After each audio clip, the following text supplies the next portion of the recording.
President Benigno S. Aquino III, trustees of the Ramon Magsaysay Award Foundation, distinguished guests, fellow awardees, and friends. Recovering from the shock of learning about the award, I Googled the life of President Ramon Magsaysay. He was often talked about by my parents, my father having served in the army against the Hooks in the 1950s before becoming a lawyer. I read the credo of President Magsaysay in the foundation website.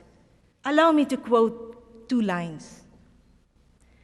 I believe that he who has less in life should have more in law. I believe that this nation is endowed with a vibrant and stout heart and possesses untapped capabilities and incredible resiliency. Unquote. What a realization for me. These were lines often spoken by my parents, they who showed a deep love of country. No wonder that I would be fascinated by the proposal of Chris when he wrote that we should get married because, among other reasons, we are building a nation here.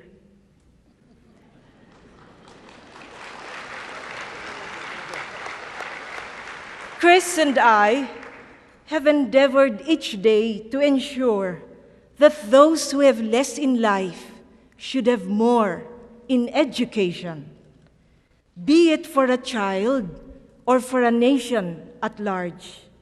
The challenge is, can we give these children of farmers, fishermen, tricycle drivers, and laborers the education at par with elite schools in Manila, in Berlin, or in New York?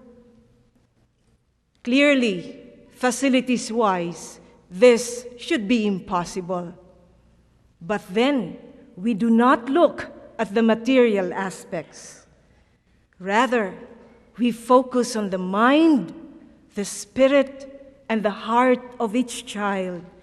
And there we see untapped capabilities and incredible resiliency. With this, we have realized that far from being barriers to education of the highest standards, poverty and scarcity allow us to systematically zero in on the core of the learning process. And we are delighted as we continue to discover that this core is universal, transcending differences in race, socio-economic, and cultural backgrounds. I therefore accept this award with a renewed commitment to the ideals engraved in my parents' hearts by the noble example of great men like President Ramon Magsaysay, which they passed on to their children and which we now pass on to our students.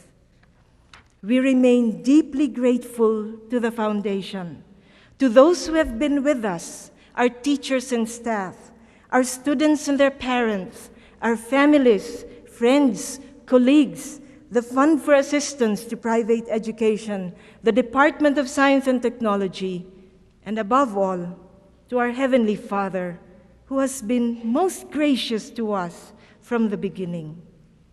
However, we are still far from achieving our vision for our school, for schools in the Learning as One Nation initiative, and for our country.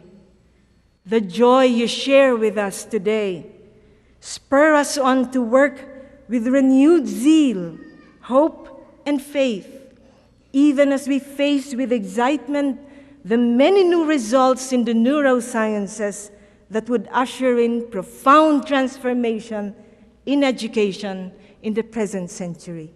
Thank you.